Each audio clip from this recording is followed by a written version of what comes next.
Buenas tardes, bienvenidos a la Escuela de Ingeniería Informática de la Universidad de Oviedo. Hoy tenemos una nueva charla que en este caso va a impartir mi compañero Daniel Gallo del Departamento de Informática, profesor en este centro, investigador de la Universidad de Oviedo, y que os va a introducir fundamentalmente a los estudiantes y posibles futuros investigadores en aspectos interesantes relacionados a todo lo que os gustaría conocer sobre la investigación en informática, confiando en que sea una disertación interesante para todos los presentes. Seguro que no va a ser así. Y poco más que añadir. Os dejo con Dani y a partir de ahora confío en que disfrutéis de la conferencia. Muy bien. Bueno, pues gracias por venir. Seguramente tendríais cosas más atractivas. Antes de empezar, un aviso, ¿vale? Lo que voy a hacer es contar mi perspectiva sobre cómo yo veo la investigación en informática, ¿vale? La buena noticia es que podéis preguntar a cualquiera que os dé clase para que os dé su opinión y su punto de vista. Dicho eso, pues insisto en la presentación, ahondo. Soy Dani Gallo, y como dijo Fernando, soy profesor del Departamento de Informática. Pero cuando la gente que os damos clase decimos que somos profesores, os estamos diciendo la mitad de lo que hacemos, ¿vale? En realidad, toda la gente que os da clase es otra cosa.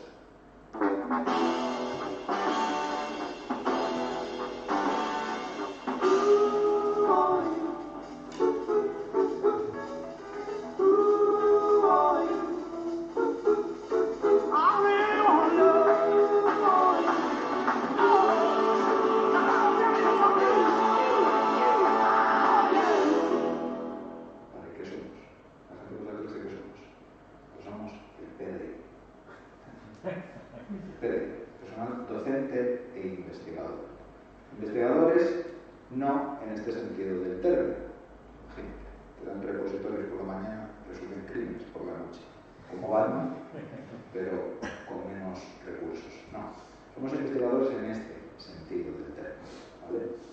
Y este sentido de la investigación está fuertemente relacionado con el concepto de ciencia que celebramos esta semana, que como hemos hecho desde el Corte Inglés, porque la Semana de la Ciencia dura como 15, ¿vale? Lo cual no alberga muchas esperanzas sobre la ciencia que hace gente con esa semana de dura 15 días, pero bueno, divago. Entonces, Semana de la Ciencia, estamos celebrando la ciencia, la investigación tiene algo que ver con la ciencia. ¿Qué tiene que ver? La ciencia, supongo que sabréis, es un conjunto de conocimientos organizados en áreas y que se obtienen por métodos sistemáticos. Esos métodos sistemáticos es a lo que llamamos investigación. Entonces, en consecuencia, cuando alguien dice que es investigador, significa que su objetivo es crear conocimiento, ¿de acuerdo? Entonces, la parte que veis a diario es la transmisión del conocimiento. La que no veis es la creación. Entonces, el PDI, pues la clase, cuando no lo estéis viendo, entre las muchas cosas que hace es investigar, es decir, crear conocimiento, ¿no? Y entiendo que si estáis aquí, pudiendo estar haciendo otras muchas cosas para un día que sale el sol, es porque la ciencia y la investigación seguramente os llame la atención y os pique la curiosidad. Es la Semana de la Ciencia, exactamente qué ciencia hace la gente de informática. Entonces, como gente curiosa, que presumo que sois, seguramente hayáis hecho vuestras propias indagaciones. Bueno, uno hace indagaciones en el siglo XXI, pues va a Google. Vas a Google y planteas consultas, te preguntas cosas. Pues pudiera ser que escribierais consultas de este estilo, en inglés y en español, sobre la ciencia, sobre la investigación científica, sobre los científicos, sobre los investigadores, y pudiera ser que hayáis obtenido resultados, pero igual no quedasteis excesivamente felices con los resultados que obtuvisteis. Para ilustrar ese estado de frustración, pues aquí pongo imágenes que se obtienen en Google cuando haces esas consultas. Y sí, ¿vale? Esto es ciencia, ciencia de la buena, ¿vale? Lo sabes porque está Einstein, y lo sabes porque hay probetas, y hay ADN, y microscopios, mogollón, y gente mirando frascos, y batas blancas. Y claro, ¿qué pasa? Pues que esto a mí no me representa. La gente que hace investigación en informática, pues hombre, pues lleva la bata blanca, pero quiero decir, los bits no te van a manchar. No necesitas tener un sitio para lavar los ojos, ¿vale? Entonces, lo que sucede aquí es que simplemente en estas pocas consultas para interesarse uno por la ciencia y la investigación, pues lo que percibimos es que hay un sesgo. Google sí tiene un sesgo, te da una versión sesgada y estereotipada de la ciencia. Si solo fuera de la ciencia nos vamos con un canto. Si los buscadores te dan una versión sesgada y estereotipada de todo, ¿vale? Da igual lo que busques, va a tener sesgos. Y de hecho, investigar eso es investigación multidisciplinar. Ahí entra gente de informática, pero también te puede entrar gente de sociología o de humanidades. Es un área interesantísima y de un tiempo a esta parte está experimentando un crecimiento importante. Pero el ejemplo que os quiero poner de investigación en informática es un poquito más sencillo, ¿vale? De hecho, va a ir sobre Google. Yo me imagino que os sonará la historia, pero si no suena, os la cuento yo. Y es que Google empezó como un proyecto de investigación de dos estudiantes de doctorado, Sergey Brin y Larry Page. Estaban en Stanford cursando el doctorado y desarrollaron un algoritmo que acabó dando lugar a Google. Claro, Google ahora es algo de este estilo. El buscador comercial es, ante todo, un reto de ingeniería. Pero uno no se lanza a hacer un buscador comercial a lo loco. Primero tiene que demostrar que es interesante hacerlo. Y la cuestión es que, como digo muchas veces en varias asignaturas, con la edad que tenéis la mayor parte de quienes estáis aquí, ya nacisteis en un mundo con Google, no entendéis un mundo sin Google, y Google ahora puede ser el buscador dominante. Pero la cuestión es que no siempre lo fue.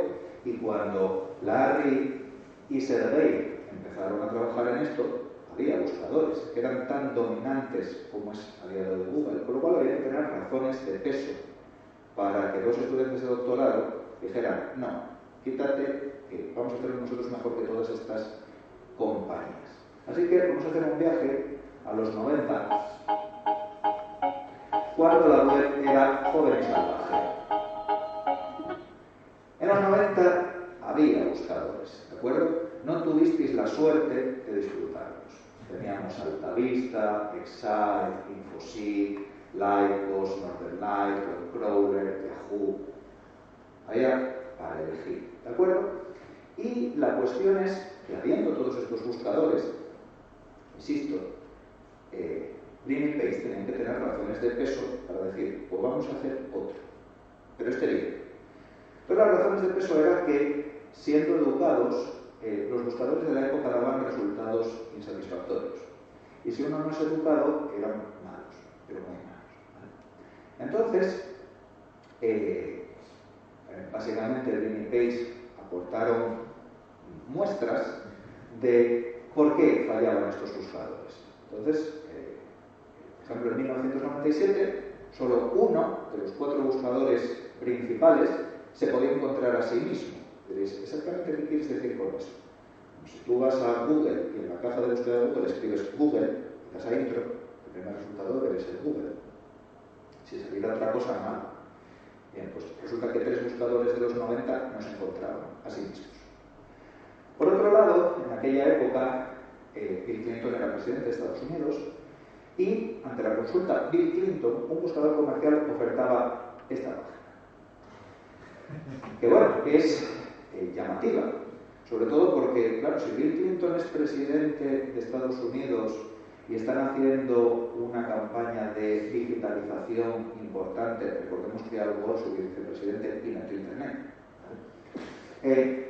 Tenía una página oficial en el dominio de la Casa Blanca. ¿Por qué no se encontraba esa página? La página era esta. Bien, sí, los 90. La web era joven y alocada. Vale, olvidémonos el aspecto de la página, ¿vale? La cuestión es, ¿por qué si hay una página en un dominio como la Casa Blanca me ofrece esto un buscador?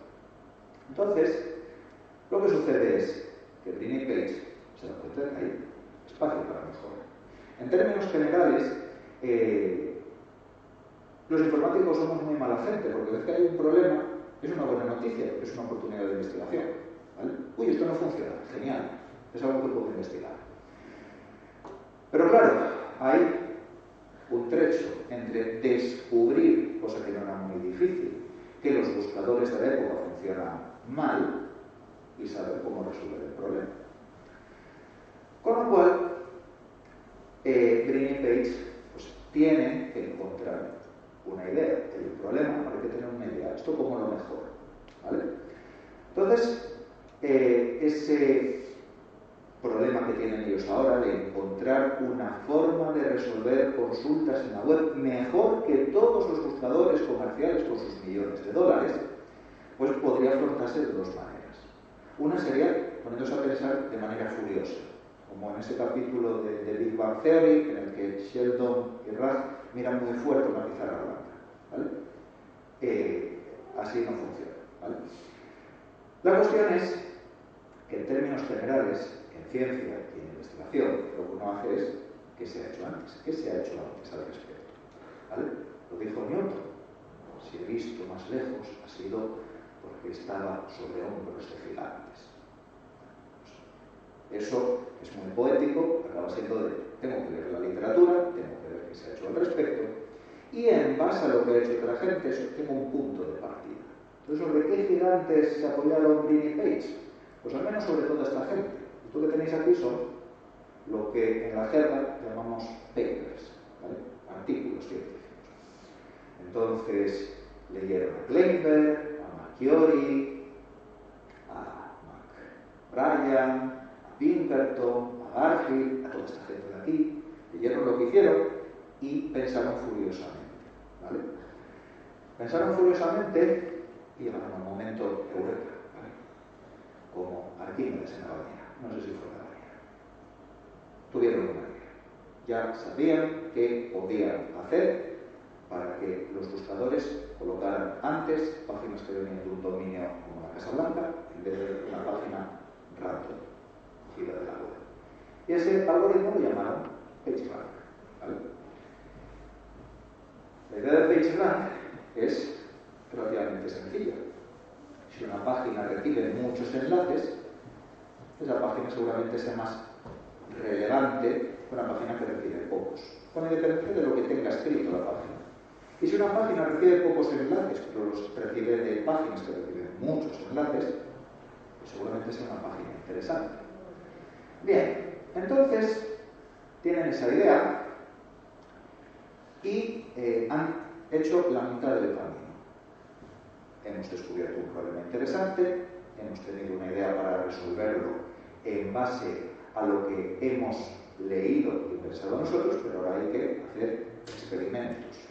Hay que hacer experimentos y demostrar de una manera razonablemente convincente que nuestro algoritmo PageRank que acabamos de inventar es mejor de todos los buscadores comerciales existentes.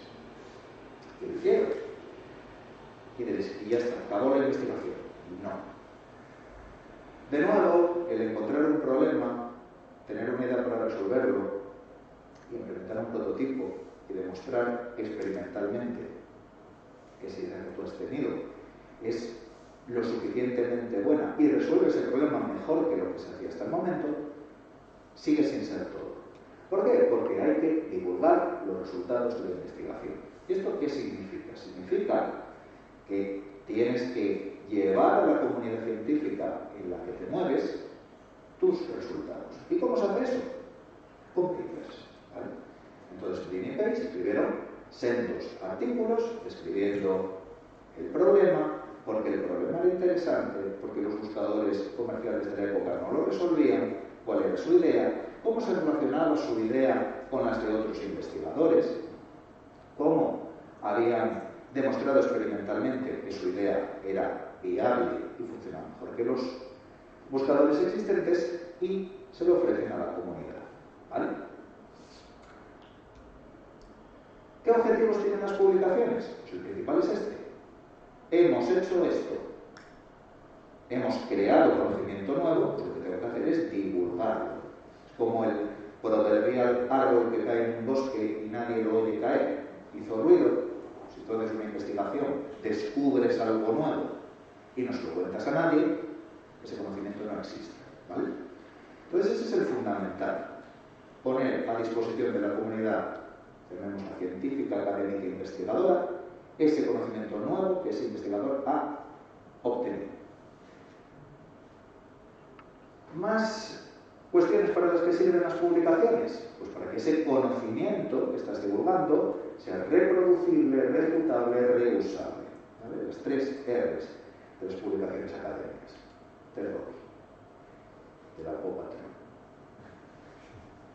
Bien, ¿qué significa que ese conocimiento sea reproducible? Esto no es una cuestión de fe. Mira, tenemos este algoritmo PageRank que es es crema. No tengo por qué creerte. Lo que tengo que hacer es que me des los mecanismos para que yo vea si puedo obtener los mismos resultados que tú afirmas obtener. Si lo consigo, fantástico. Es reproducido tu investigación. Si no lo consigo, significa que lo que me estás contando es mentira. Ojo, cuidado. No es que me estés engañando, no es que estás confundido. ¿Vale? Pero refuto tus afirmaciones. Esto no es malo. ¿Vale? Tú afirmas una cosa y ese conocimiento es un conocimiento científico, es un conocimiento fruto de una investigación académica, si se puede refutar. Si yo afirmo que hay una tetera muy pequeña, orbitando a la misma distancia que la Luna, y que da igual qué telescopio utilices, que no la vas a ver porque es que es súper pequeña, eso sí es irrefutable.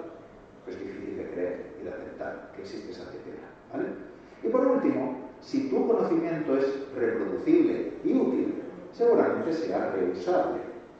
De hecho, si buscáis los artículos del Vinnie Page, os encontraréis que tienen miles, si no decenas de miles de citas, y que el algoritmo PageRank se usa en áreas muy distintas a las búsquedas en la web.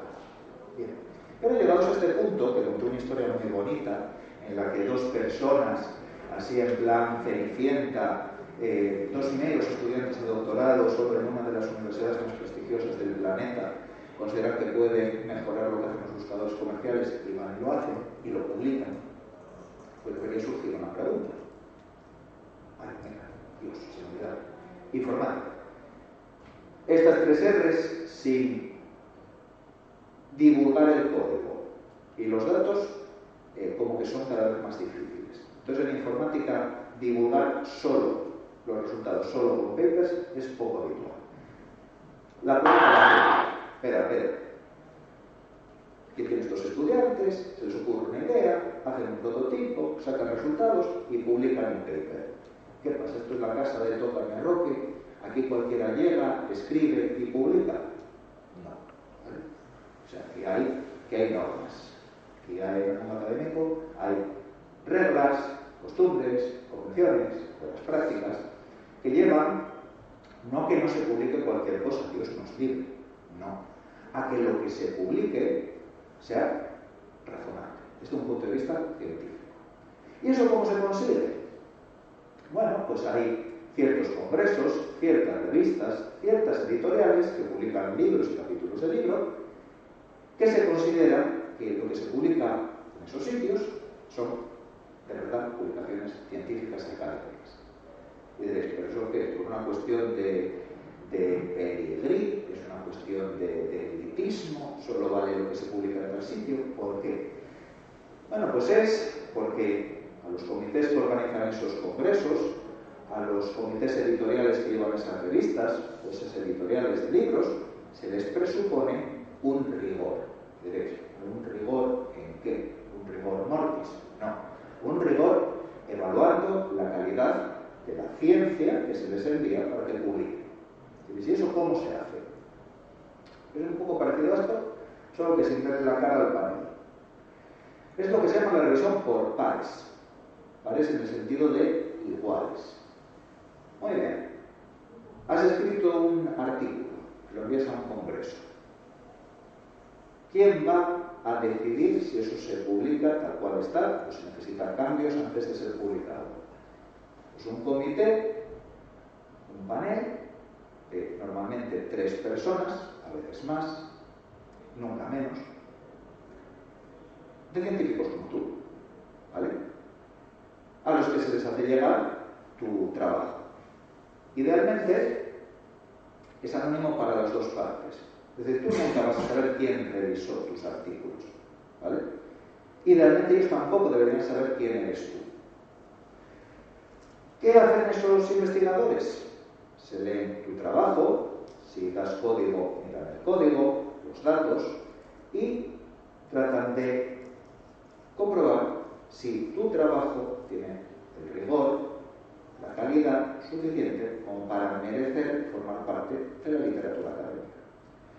En muy raras ocasiones lo consideran según se lo envías. Esto es maravilloso, aceptar. Normalmente lo que te dicen es que esto no les convence, que esto otro no les convence, debes hacer más experimentos o argumentar mejor tu razonamiento. Pero la cuestión es que este proceso de peer review es el que se utiliza en todos los congresos, revistas y editoriales razonables para decidir qué se publica y no se publica. Por supuesto, es un sistema que admite margen de mejora y hay propuestas para mejorarlo, pero de momento nos ha servido bien, ¿de acuerdo? Y nos ha servido para que, en general, todas las áreas de conocimiento de la humanidad hayan adoptado el peer review como la estrategia más razonable para decidir qué se publica y no se publica, ¿vale? Muy bien. Entonces ya entendemos mejor cómo va el proceso de publicar. Y dijimos lo de los estudiantes de doctorado. ¿Pero dónde trabaja un investigador en informática? Bueno, pues básicamente tenéis dos grandes opciones. Sector privado, el departamento de I+D de algún tipo de empresa, o sector público. En el sector público ahí de nuevo vuelve a haber dos opciones. En un organismo público de investigación, un instituto del CSIC, o en una universidad, siendo PDI, ¿vale?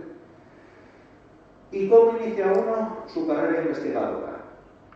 Pues con un programa de doctorado. El inicio de toda carrera investigadora es una carrera. Es un programa de doctorado. Un programa de doctorado que tiene que concluir forzosamente con una disertación doctoral.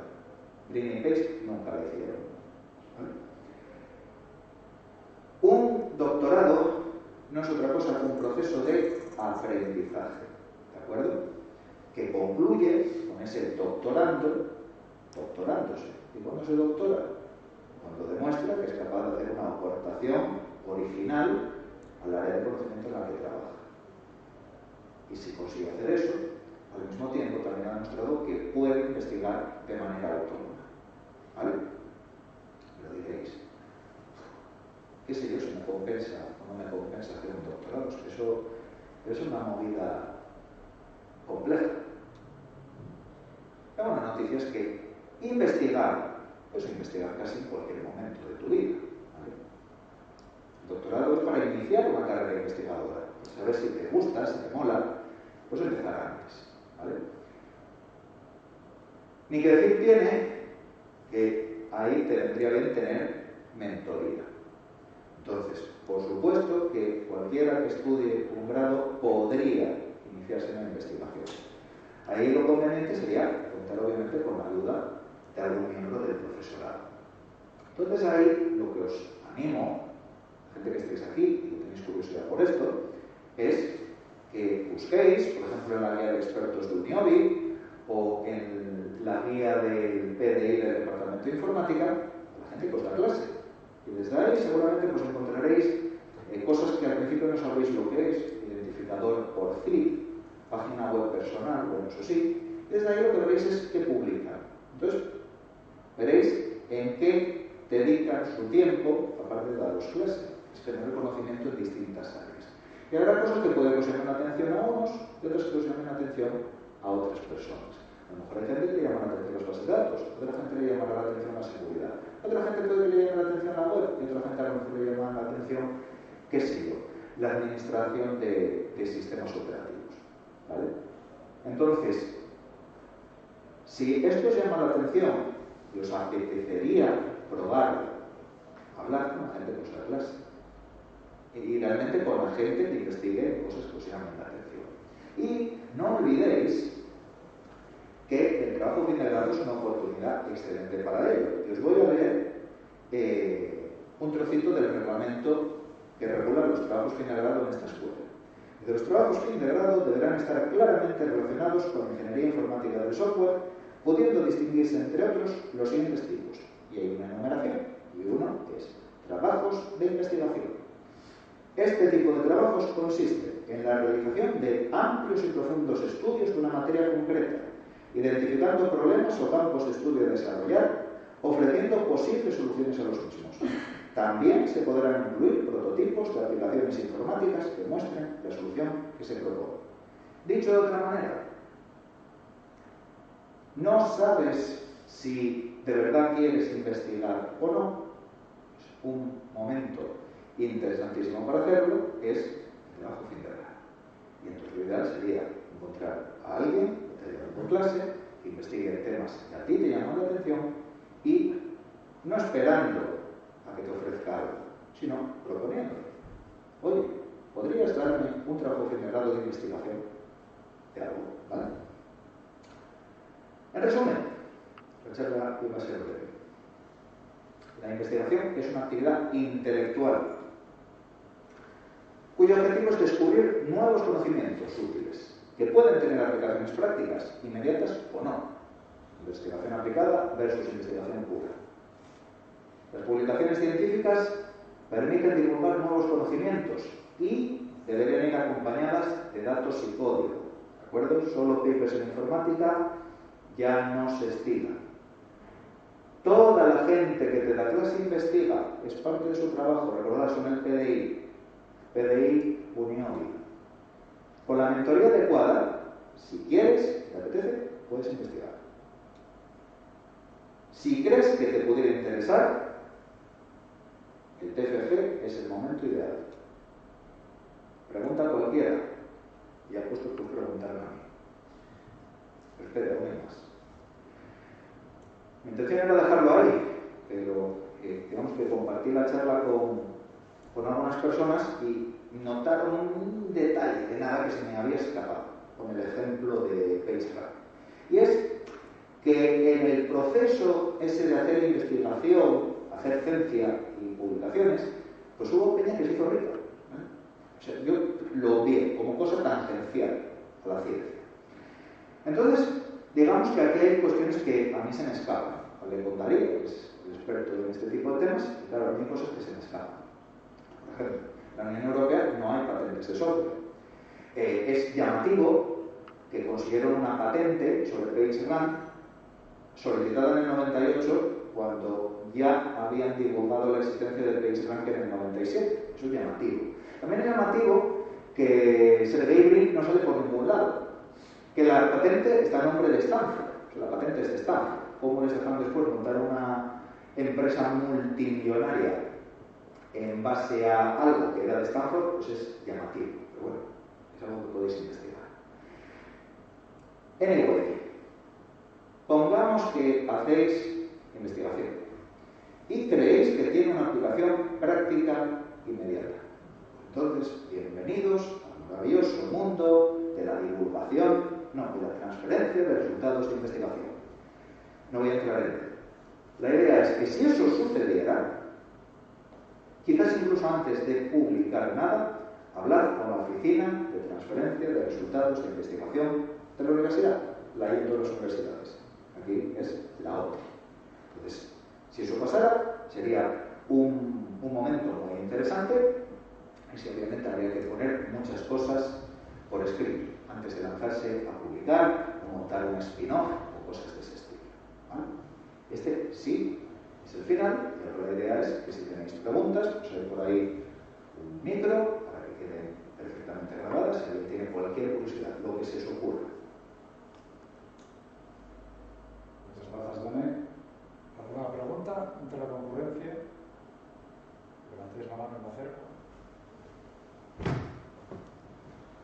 Hay una duda que tengo. Siempre pensé que que obtenías el doctorado cuando hacías investigación a raíz de un máster. No es porque tengo esa idea en la cabeza, siempre pensé eso. Ahora me ha surgido la duda, tal y como lo has narrado, la historia sobre todo del Larry Page y todo esto. Si tú quieres que tu título parezca doctor, ¿qué tienes que hacer? Tienes que hacer un doctorado que solo se puede hacer después de un máster. Pero tú te puedes dedicar a la investigación profesionalmente sin ser doctor. La otra parte de la...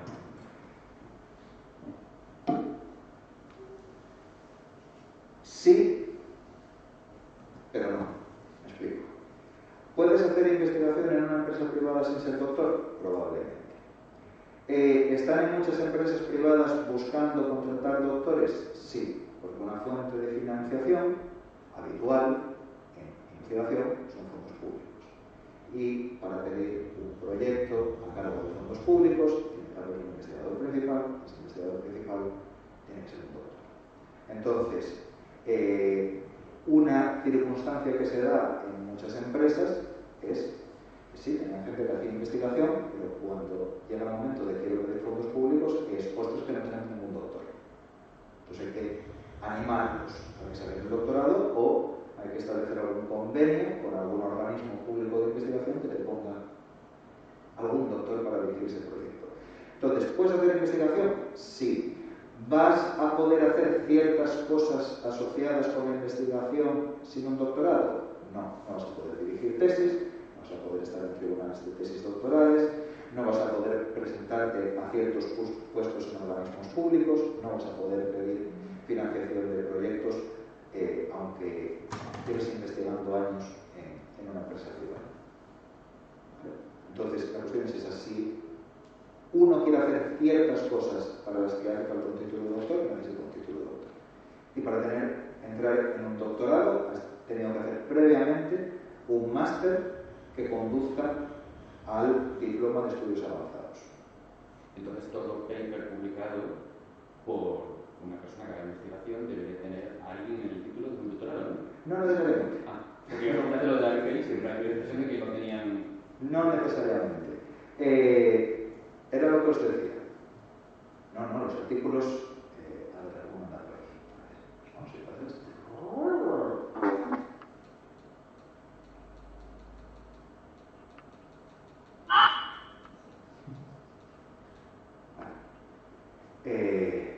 Brinic, un artículo científico publicado en un sitio científico de ciencia. ¿Son doctores? No. Os dije. Lo que tenemos son buenas prácticas. ¿Vale?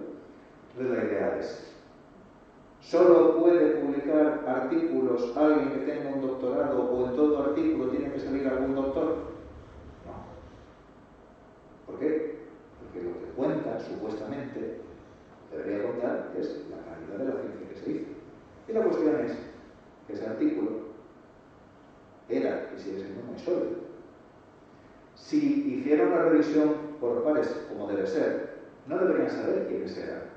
Y probablemente sí sería una sorpresa. Ostras, este artículo lo escribieron 2 estudiantes de doctorado sin que hubiera nadie más a su alrededor llevándolos de la mano.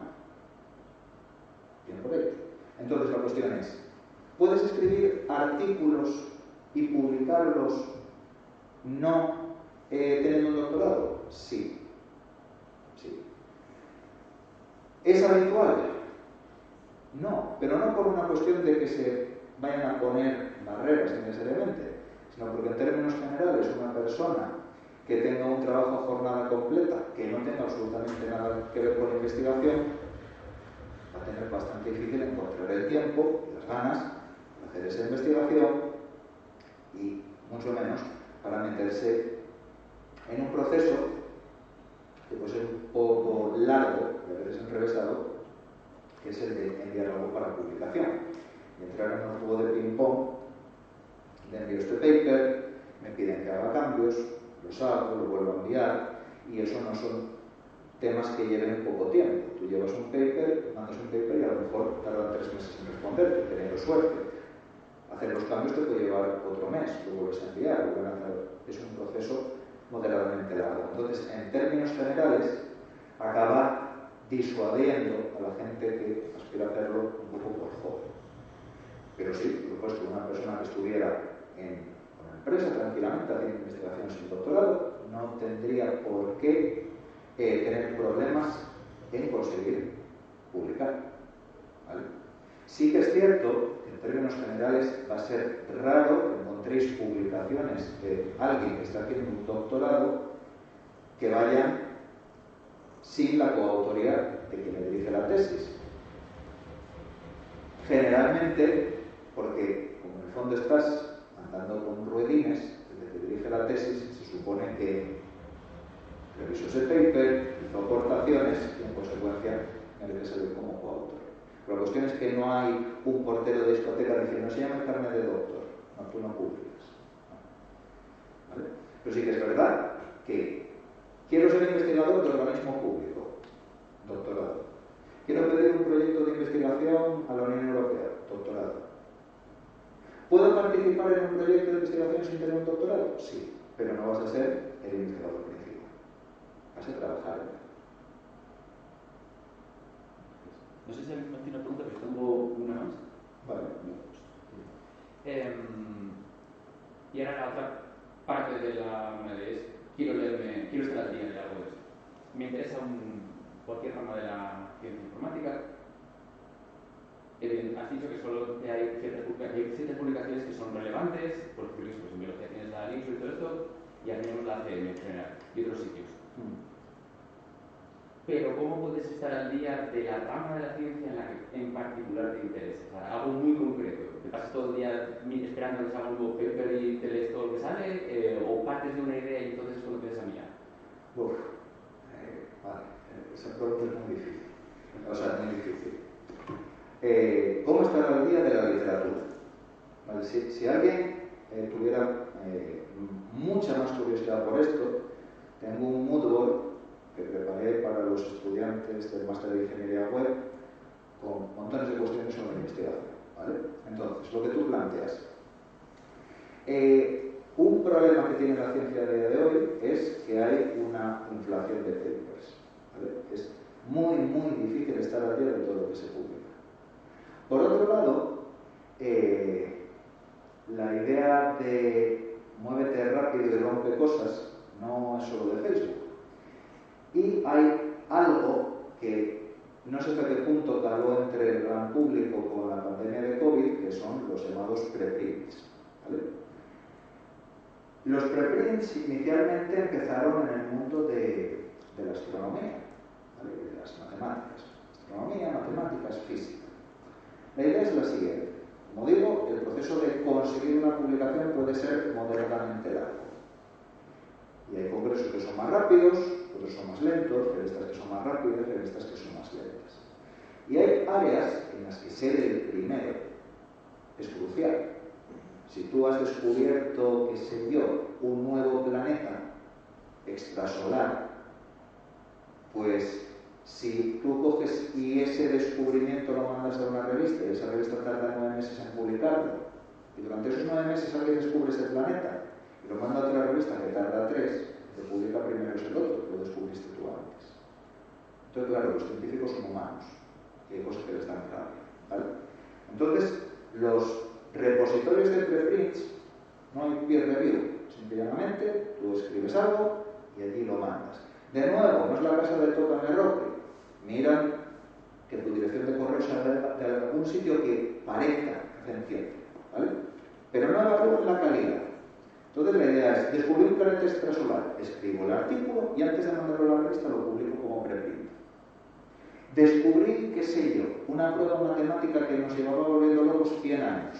Escribo el preprint y lo mando ahí. Con el COVID, el problema que hubo fue que muchas cuestiones que se salieron en prensa, como, pues las mascarillas sirven, las mascarillas no sirven, el coronavirus se transmite de esta manera, se transmite de la otra, no es que son aerosoles, no es que son gotículas, no eran artículos que hubieran llegado a pasar el peer review, simplemente eran preprints. Entonces hubo uno por ahí que dio muchas vueltas por Twitter y por prensa sobre cómo te podías contagiar corriendo detrás de alguien que corría sin mascarilla.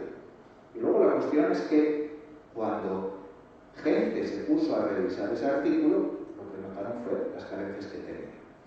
Entonces, estar al día de los preprints que se publican, por ejemplo en Archive, es prácticamente imposible. Sí, puedes suscribirte y cada día te mandan 50 artículos. Entonces, ¿cómo hacerlo? Pues estar al día de 2, 3 congresos, alguna revista, y luego esto es una opinión muy personal. Yo, por ejemplo, a mí Twitter me sirve. ¿Por qué? Porque sigo a la gente cuya investigación me interese. Entonces, en general, pues cuando ellos publican algo o cuando ellos leen algo que les resulte interesante, suelen comentarlo. Entonces, esa es la manera en la que yo intento estar al día. Pero ya os digo que, por supuesto, hay buscadores de literatura, hay buscadores que te encuentran literatura relacionada en base de quién los cita a quién cita. Es un trabajo en sí mismo el mantenerse al día en un área concreta de investigación.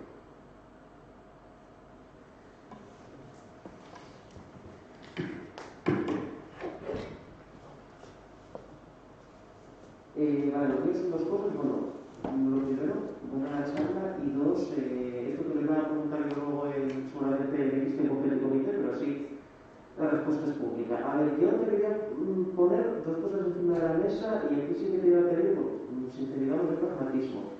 La primera sería una para que tú dices, bueno, voy a iniciar en esto, ahora vas a hacer un doctorado, ahora vas a hacer una tesis doctoral, produces un conocimiento y te doctoras, y ya pues cuando te necesita doctor delante. Pero una vez dicho eso, entre eso y yo que sé, acabar con su titular en la universidad, ¿qué es el camino que hay? Porque eso sí que ya pasa gente de yo presenté la tesis, luego ya no supe qué hacer o no supe a dónde tirar. Entonces, pues eso, supongo que es el devenir una vez de doctores.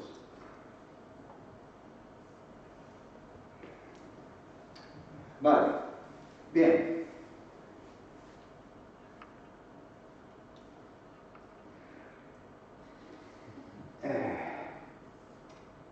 Los que ya me vais conociendo sabéis que no soy la persona más alegre del mundo, ¿vale?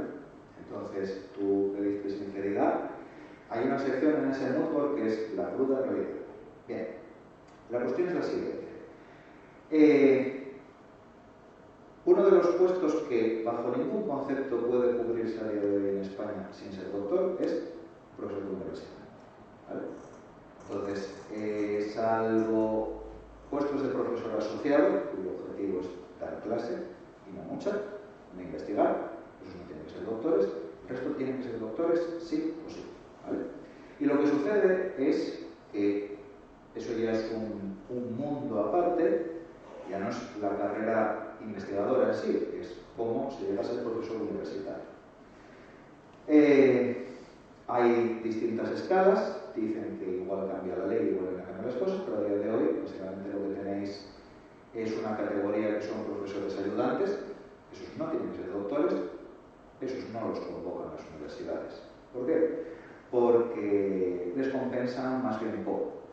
Dan muy pocas horas de clase por lo que cobran.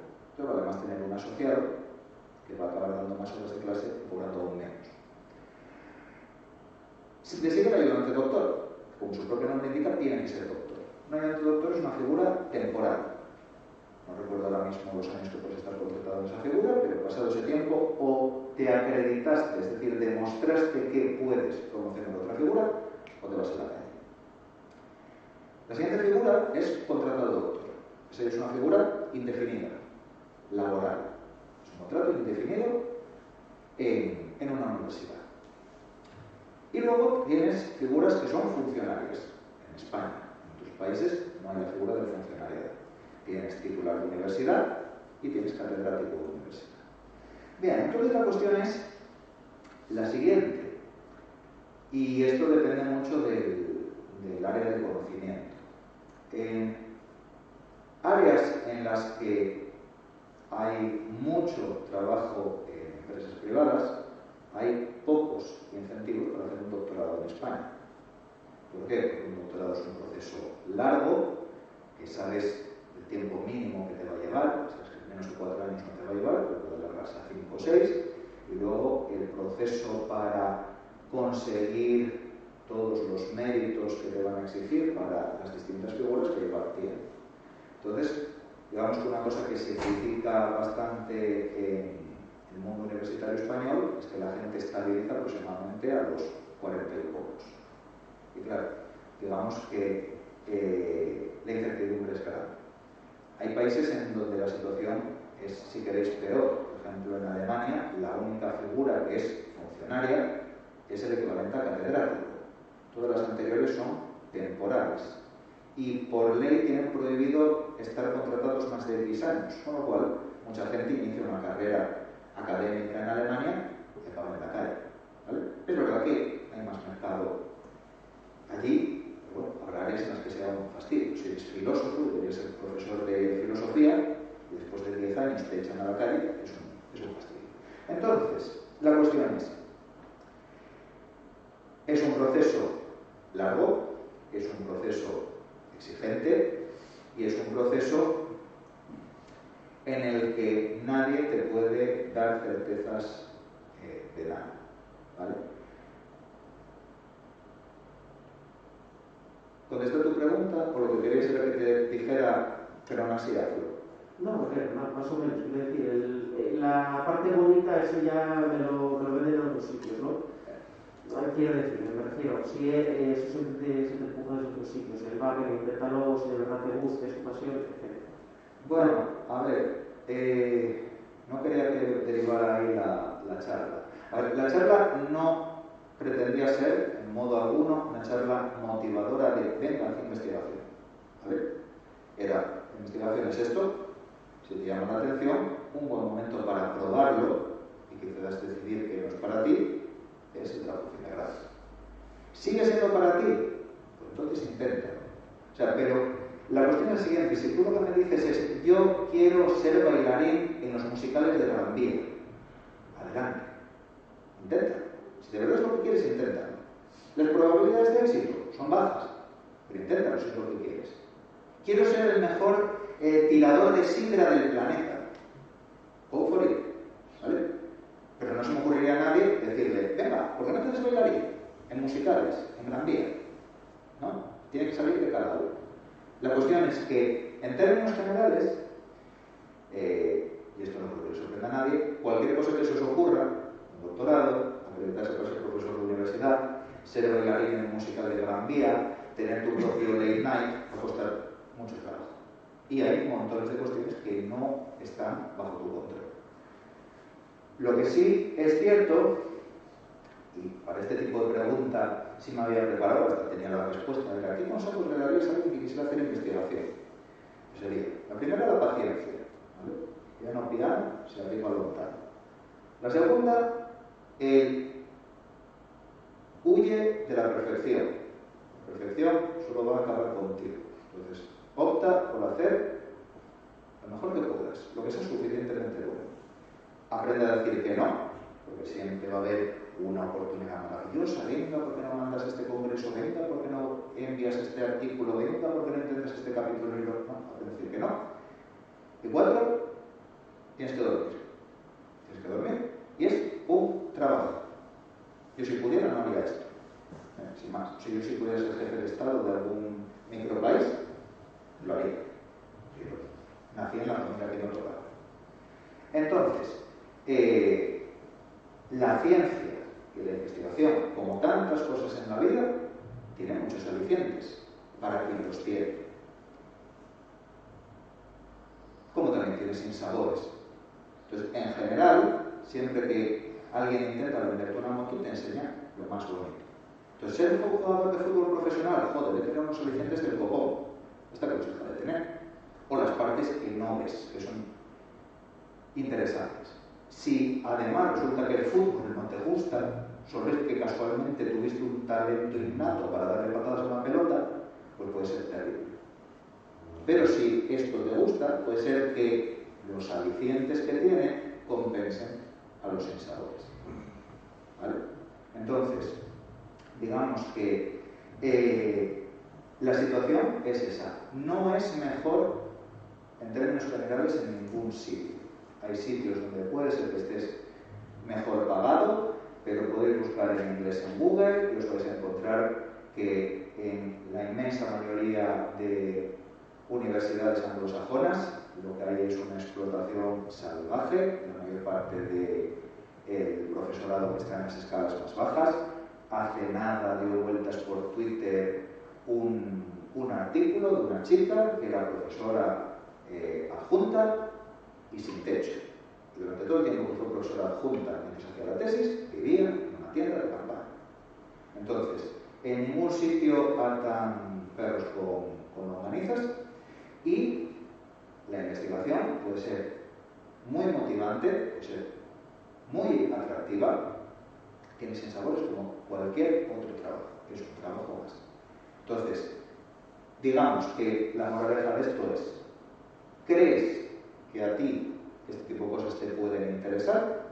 Adelante, pero no es Disneylandia, son los túneles de Disneylandia, ¿vale? Entonces, yo os lo resumo en una cosa. Yo cuando era pequeño yo quería ser o médico o inventor. Inventor, como Eugenio Tarconi, de los sobrinos de Donald y los Blacktails, Eugenio Marconi, yo quería ser inventor o médico. Médico lo descarté porque me desmayo al ver sangre. ¿Vale? O sea, veo sangre, ¡pum!, qué bueno. Es así. O sea, podéis daros un golpe a la nariz, sangrar profusamente y me desmayaré. Descartado médico, pues tenía que ser inventor. Y cuando llegó el momento, al acabar el bachillerato, de elegir una ingeniería, pues me gustaba más informática, que era una ingeniería de trabajar con ideas, que todas las otras ingenierías que eran de trabajar con cosas. Entonces, pues digamos que si pudiera viajar al pasado y decirle al chiquillo que fui lo que hago, diría, bueno, algo inventor eres.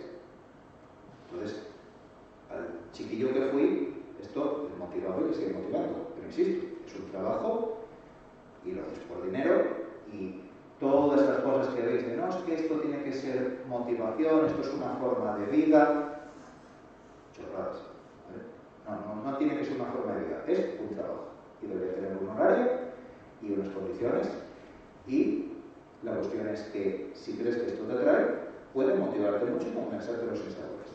Pero desde luego no es el país de las hadas. Como no es el país de las hadas el fútbol profesional, Broadway, ni qué sé yo, los asesinos a sueldo. O sea, todo tiene sinsabores. Más preguntas. Vale, a ver, yo tenía otra, enlazado un poco con lo que acabas de comentar, y si no te reviso yo que me voy a preguntar las incómodas, que es precisamente, vale, esto es un trabajo, efectivamente, y te quería preguntar a ese respecto, porque a ver, al final, si decides seguir la carrera, lo que es no en el sector privado, no en el sector privado, bueno, son historias, si lo haces en el sector público, ¿cómo es el tema económico? ¿A qué me refiero con esto? No hablo de sueldos de cobras más, cobras menos, no va para los tiros, me refiero. ¿Qué expectativa puedes tener? Pues oye, importante que intentes estudiar una beca mientras doctores, luego a lo mejor vas a estar los años, va a 2 velas o a media vela. Es un poco la perspectiva que puedes tener en ese aspecto y alguna recomendación que puedes dar. A ver,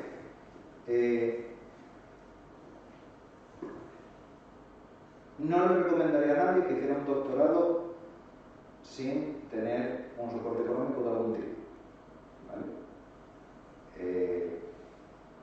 Y fijaros que en mi caso concreto, no es por contar batallas, yo no es que hiciera un doctorado y después fuera profesor. Que claro, yo soy de una época muy pretérita. ¿Sí? Las porterías cambiaron de sitio mucho en ese tiempo.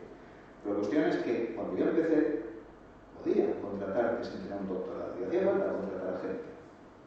Lo que todo el mundo te decía es, bajo ningún concepto estés sin hacer el doctorado, porque tarde o temprano se lo van a pedir a todo el mundo. Pero yo no hice un doctorado para ser profesor universitario. Hice un doctorado porque quería seguir siendo un profesor universitario, ¿vale? Porque era un trabajo, la docencia, que me atraía bastante, ¿vale? Entonces, a día de hoy, ¿puedes matricularte en un programa de doctorado? Sí. ¿Te van a pagar por estar en un programa de doctorado? En España no. Entonces, ¿qué tienes que pedir? Pues tienes que pedir unas estudios o una serie de 8A, o si crees que tienes un expediente y un proyecto y un tutor muy solventes, pues una FPV, ¿vale? Y tienes que tener una beca. Salieron ayer, porque tengo que informar a un chico que está conmigo y que está en estas circunstancias. 1.000 y poco euros al mes. No es para hacerse millonario. Pero bueno, estás cubierto 4 años. Y claro, ¿el objetivo qué es? Pues en esos 4 años conseguir acabar la tesis y conseguir los méritos necesarios para acreditarte ayudante doctor. Porque hasta que no te acredites ayudante doctor, no vas a poder conseguir un puesto de profesor. O no vas a poder, si no tienes el doctorado, optar a un puesto en un organismo público de investigación. Entonces, lo que no le recomendaría a nadie, hacer un doctorado por amor al arte sin ingresos relacionados con el doctorado, no se lo recomendaría. O sea, sinceramente, yo no se lo recomendaría a nadie. ¿Hago el doctorado mientras tengo un trabajo a tiempo completo en una empresa? No vas a poder.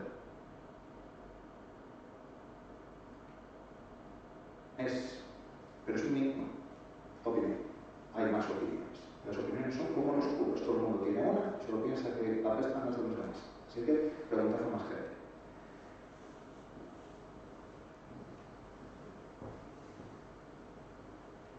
Hola, buenas tardes. Dos preguntas. Sobre esa última que acabas de comentar, y si esa empresa es la universidad.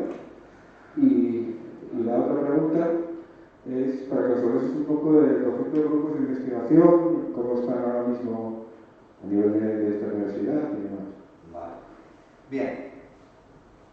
Si esa empresa es la propia universidad, te lo cuento desde mi experiencia, en la que dando clase en jornada completa tenía que hacer una tesis.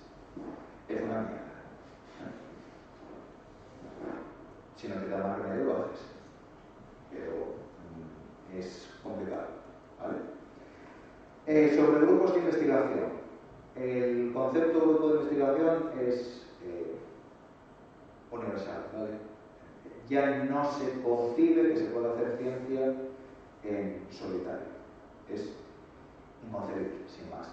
Hay áreas que lo llevan al paroxismo, como física de partículas. Hay papers con 2.000 autores, porque son 50 grupos de investigación, que todos trabajan con datos obtenidos del colisionador de hadrones, y entonces firman los 2.000. ¿Vale? Pero en todas las áreas, incluida la informática, es raro que encontréis un paper firmado en solitario por alguien. Muy poco habitual. Entonces, los grupos de investigación en todas las universidades de este planeta consisten en que hay 1 o 2 investigadores más senior, cuyo papel fundamental es conseguir financiación de manera regular a través de proyectos, becas, contratos con empresas, informática, contratos con empresas son habituales, y hacer mentoría de gente más junior, con el objetivo de que o hagan trabajos fin de grado, trabajos fin de máster, también tesis doctorales, se titulen, lleguen hasta donde quieran y se intenten colocar en otro sitio, en una empresa o en la misma universidad. Y es verdad que eso tiene muy mala fama, se llama endogamia. Doctorarte en un sitio y acabar dando clases en el mismo sitio es feo, ¿vale? Eso es cosa de gente fea y pobre, como yo. ¿Vale? En otros sitios lo que hay es una exogamia brutal, que básicamente, que salvo Estados Unidos, por ejemplo, salvo que hagas el doctorado en MIT, Stanford, Cornell, Princeton, olvídate de dar clase en ninguna universidad semi-razonable. Pues si hiciste el doctorado en una universidad perdida en Arkansas, pues acabarás en un college, en un sitio todavía peor. En general la gente lo que hace es promocionar hacia abajo, ¿vale? Te doctoras en el MIT y después en una universidad peor. Entonces es una exogamia brutal. Entonces, digo, los grupos de investigación, pues es eso, lo que hay es un líder del grupo, un par, 2, 3, 4 profesores un poco menos senior, y luego es donde se suelen integrar estudiantes que van a hacer un trabajo fin de grado, unas prácticas externas. Como se habla desde la Escuela de Prácticas Externas, se hablarán de los grupos de investigación que ofrecen prácticas externas a estudiantes. Esa es otra muy buena forma de experimentar la investigación. ¿Vale? Digamos que Si pensáis, no, ni de coña hago esto, pues podéis descartarlo tranquilamente. Si tenéis la duda, la mejor forma de apreciarlo es o bien coges unas prácticas externas en un grupo de investigación, o bien haces un trabajo fin de grado de investigación, hay veces que va de la mano, ¿vale? Y entonces así, pues experimentas lo bueno y lo malo. Entonces, claro, cosas buenas que os van a decir: horarios flexibles, teletrabajo, ¿vale? Trabajo por objetivos. Cosas malas, pues, por ejemplo, yo detesto los congresos porque funcionan muy mal con deadlines. Esto tiene que estar para tal día. Estrés, ¿vale? Entonces, vais a ver lo bueno y vais a ver lo malo. Y, sobre todo, vais a tratar con más gente y vais a pedir más opiniones. Ya os digo que no os va a dar la misma opinión alguien como yo, que tuvo una trayectoria, que alguien más joven, que haya empezado con otra, que alguien que esté acabando ahora el doctorado, que alguien que esté ahora empezando el doctorado. ¿Vale? Cada uno os va a hablar de la feria según le va en ella. Y la cuestión es que la feria, según fueron pasando los años, cambió. ¿Vale? Entonces, a día de hoy, hacer investigación una persona sola es prácticamente inviable. Y empieces con trabajo fin de grado, con prácticas externas, en el máster, que de verdad acabes haciendo un doctorado, vas a acabar en un grupo de investigación, sí o sí. Eso es inevitable. Entonces, la cuestión es que, por eso os decía, buscad que gente hace cosas que os interesen. Pero claro, la cuestión es que tienes que encontrar a alguien con el que te gustaría trabajar, pero que trabaje en algo que te interese. Porque si no te trabaja, no te interesa, da igual que quieras trabajar con esa persona. Porque en realidad hace algo que a ti no te gusta. ¿Vale? Entonces, es un trabajo que tiene sus cosas buenas y sus cosas malas. Una pregunta que a lo mejor sería más... No sé si te respondí, Kirian. Una pregunta que igual sería acertada. ¿Volveréis a hacer lo mismo, Dani?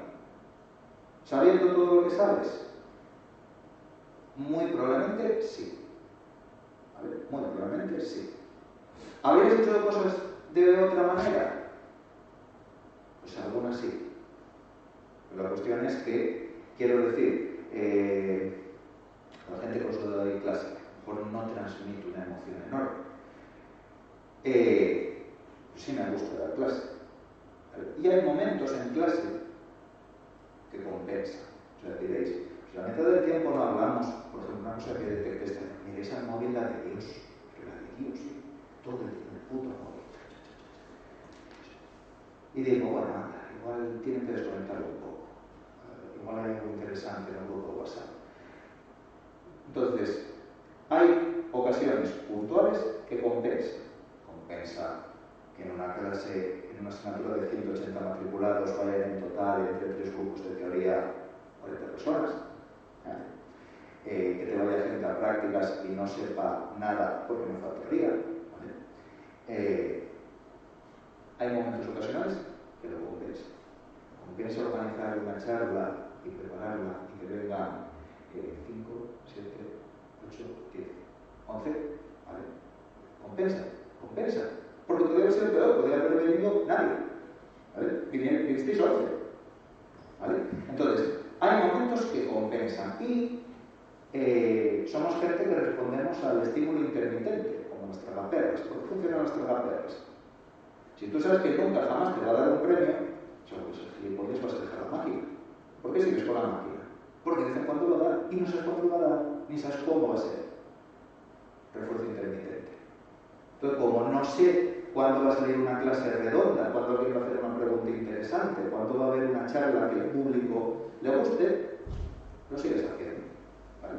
Entonces, ¿volverías a hacer lo mismo, Dani? ¿Volverías a intentar ser profesor universitario? ¿Volverías a intentar hacer el doctorado? ¿Volverías a intentar hacer esto? Casi seguro que sí. ¿Vale? A pesar de que conoces la cruda realidad, sí. Lo que me diría es, duerme más. ¿Me preguntas?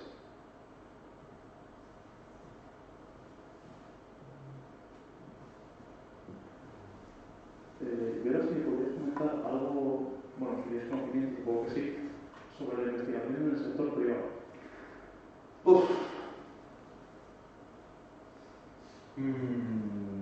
¿Qué decir? ¿Qué decir?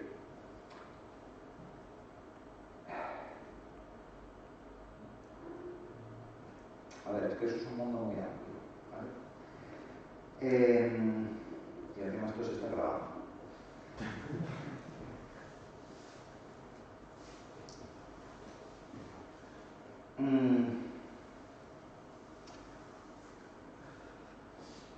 Para intentar dar una respuesta que más o menos te sirva, intentaré ir a la brocha gorda. La investigación en el sector privado en España es exigua, ¿vale? Y fuertemente dependiente de que haya fondos públicos financiados. O sea, el sector privado poner euros de su bolsillo para la investigación es poco, ¿vale? Y el sector privado, y eso ya es casi independiente del país, obviamente le da igual que tú publiques papers o los dejes de publicar. De hecho, si lo que has hecho es muy interesante, bajo ningún concepto va a querer que haya un paper, ¿vale? Había un chiste sobre los papers que salían de Google. Decían, los papers que publica Google de investigación son de lo que no funciona, ¿vale? Entonces, digamos que hay en informática distintos enfoques. Por ejemplo, Microsoft tiene el área de Microsoft Research, que funciona muy bien. Básicamente es gente que opera como si estuvieran en una universidad, ¿vale? Aparentemente son bastante abiertos. Yahoo en su momento, hasta que se lo fusiló, pues Yahoo Research funcionaba de una manera muy parecida. Google es algo más opaco, Facebook es mucho más opaco. Y luego, en ese tipo de grandes tecnológicas, digamos que lo que hay es la sensación a veces de que financian ciertos tipos de investigación que les hagan quedar en ocasiones bien, ¿vale? Salió en prensa como Google financiaba ciertos grupos de investigación no de temas técnicos, sino de temas más bien sociales y políticos sobre cuestiones de propiedad intelectual, cuestiones de competencia y demás.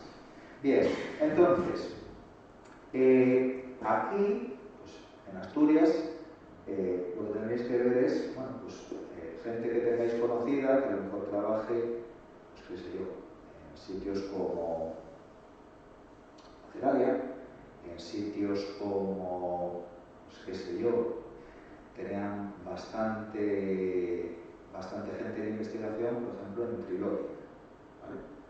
Entonces, a ver, los hay y me imagino que las experiencias variarán enormemente de empresa a empresa, de proyecto a proyecto, y fluctuarán mucho en base digamos, a la posibilidad que haya de participar en consorcios que consigan fondos públicos. O sea, en general, eso sí, no creo que nadie debería ofenderse por decir que la mayor parte de las empresas privadas, si no tienen dinero público, no investigan. No me parece que eso sea para ofender a nadie, porque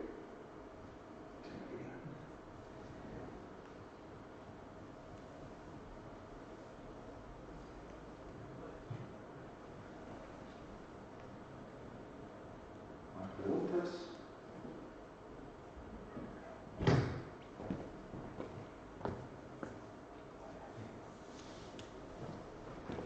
Bueno, pues creo que no hay ninguna pregunta más. Creo que podemos dar por cerrada la sesión. Muchas gracias, Dani. No, espera. Dios, espera. ¿Dónde es? Había necesidad de emocionar solamente.